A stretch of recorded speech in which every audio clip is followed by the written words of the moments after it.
Olá pessoal, aqui quem fala é o professor Diogo e hoje eu vou dar aula de História para o 8º ano.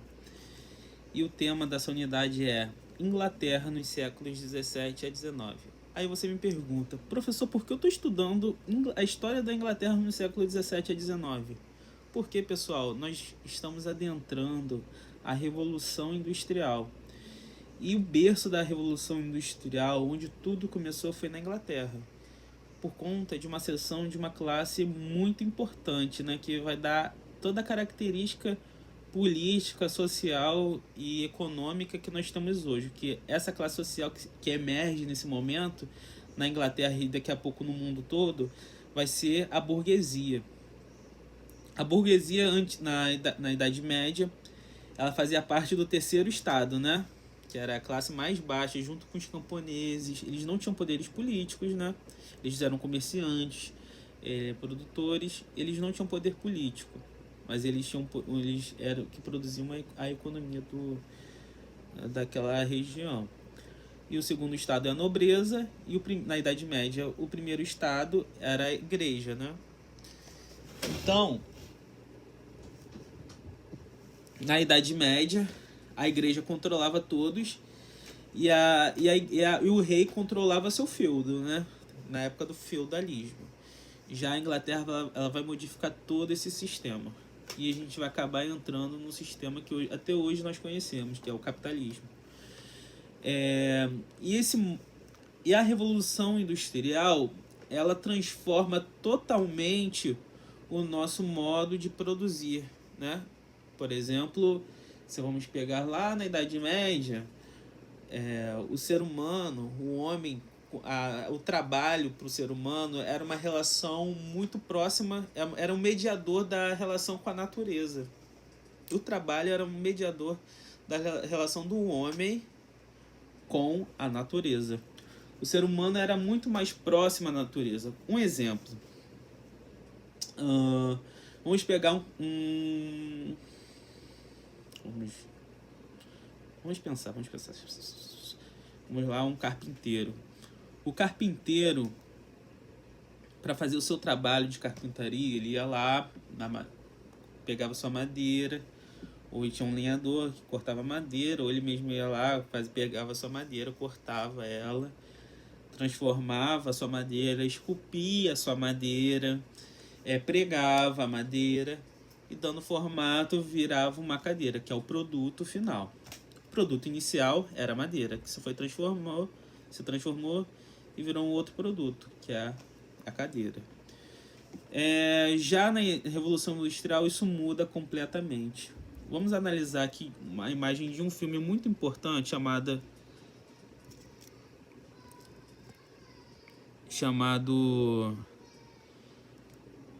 Charlie Chaplin, Tempos Modernos.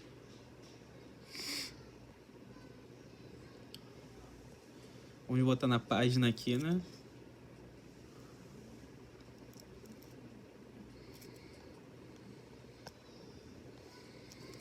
Deu tilt, gente. Espera só um momentinho.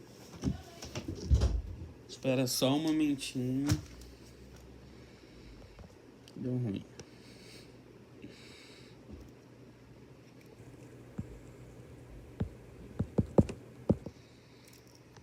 Vamos botar então o filme, tá? Charlie Chaplin, Tempos Modernos. Vamos ver o filme.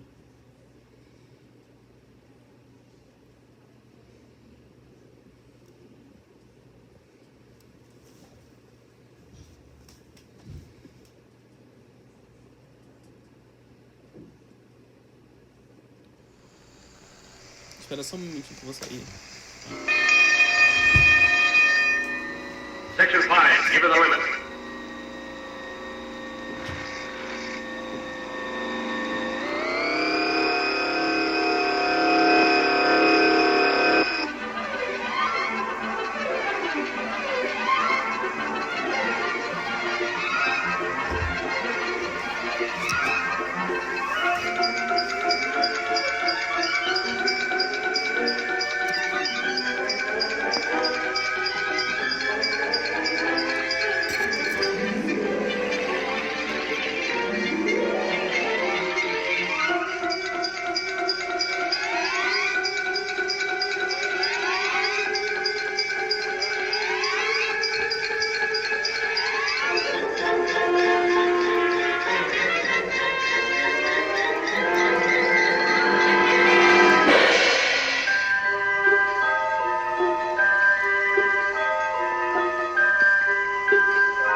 Pessoal, dá uma travadinha aqui, mas vamos lá, vamos começar. Vamos ver se volta. Opa.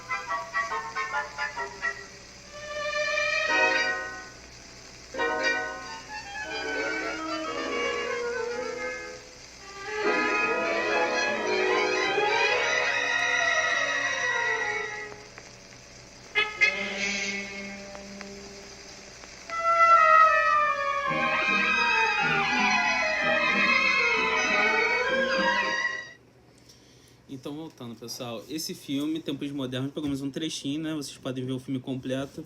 Eu vou botar o link no site da UNO para vocês verem o filme completo. É um filme maneiro, um filme legal de ver. Eu acredito que vocês vão gostar. E eu sei que vocês vão falar, nossa, que filme sem graça, sem voz. Mas é um filme legal, eu juro pra vocês, é um filme muito maneiro. Charlie Chaplin não ficou famoso à toa, é um filme bom. Voltando. Analisando o filme.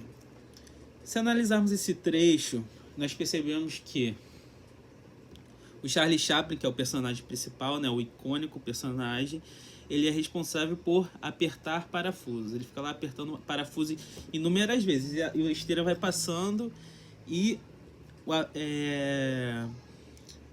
ele vai apertando esses parafusos inúmeras vezes de uma forma extremamente rápida, tá bom? Então, quando o patrão fala acelera o processo, então aquela esteira começou a acelerar. Quer dizer o que agora? Que quem dita a velocidade da sua produção, da sua forma de produzir, quem dita é a máquina. A máquina manda no homem. Antes, o homem era dono do seu trabalho, responsável pelo seu trabalho, do seu início ao fim. Ele era responsável pelo processo, do processo inicial até o processo final. Já na Revolução Industrial, não, isso não acontece. O ser humano ele é distanciado desse processo. Por exemplo, que nós analisamos bem, que produto é fabricado, qual produto que é fabricado nessa fábrica? Ninguém sabe. Nem mesmo um funcionário sabe dessa fábrica. Todos lá apertam parafusos, fazem sua função e vão para casa. Ninguém sabe qual é a função daquela, que aquela empresa produz. Aquela empresa produz só uma parte de algo que vai ser montado em algum outro local, né? Então é isso, o ser humano se torna totalmente distante da sua produção, da sua criação. O ser humano que trabalha dentro da fábrica, ele se torna totalmente distante da sua produção. E criar, pessoal, é algo inerente do ser humano. Nós somos criativos por natureza. Nossa mão, por exemplo, ó, eu criei minha ferramenta, aqui a minha ferramentinha. Eu criei uma caneta de mexer no tablet, no iPad. Aqui, minha caneta touch. É muito feia, né? Mas eu criei. Nós temos poder de criar. E nossa mão, ó. Essa nossa mão serve para segurar, ó. Nós temos o polegar que a gente segura as coisas. Sem a mão, nós não conseguimos segurar. Os outros animais não têm essa habilidade de fazer isso, ó. Segurar as coisas. O ser humano é o único ser que existe que tem mão. Nem os macacos têm esse poder do polegar de segurar as coisas. O polegar do macaco ele é virado para frente, ele vai para frente. É mais para se equilibrar do que para segurar. O ser humano não. O ser humano ele é bípede e segura as coisas. Esse segurar serve para a gente criar ferramentas, como eu criei minha canetinha. Criei minha canetinha para ter uma função para mim. Como nós criamos armas, criamos martelo, criamos utensílios, coisas para facilitar nossa vida. Isso se chama tecnologia. O ser humano ele é criativo, ele cria técnicas, cria ferramentas que facilitam a sua vida. Esse poder de criatividade nesse modo de produção da Revolução Industrial é deixado de lado. O ser humano ele se distancia totalmente. Ele não sabe o que ele cria e só fica tomando ações repetitivas. que no caso do Charlie Chaplin deixou ele louco. Ele não aguentava, aquilo ali é tortuoso para ele, aquilo é muito sofrimento. Fazer aquele mesmo movimento, será que ninguém percebe isso, que isso aqui é uma tortura? Mais ou menos pro Charlie Chaplin. Ele ficou louco. Além de ser tortuoso, é um local extremamente hostil, em que cobra diretamente o tempo todo do funcionário lá. Ó, acelera, rápido, rápido. Deixa aquele serviço, aquela função totalmente desumana. A humanidade é jogada fora nesse modo de produção. Além de ser o lugar em que coloca a vida em risco do próprio funcionário, né? Em prol do lucro. E é algo para nós pensarmos. Então, voltando. Vamos voltar à página.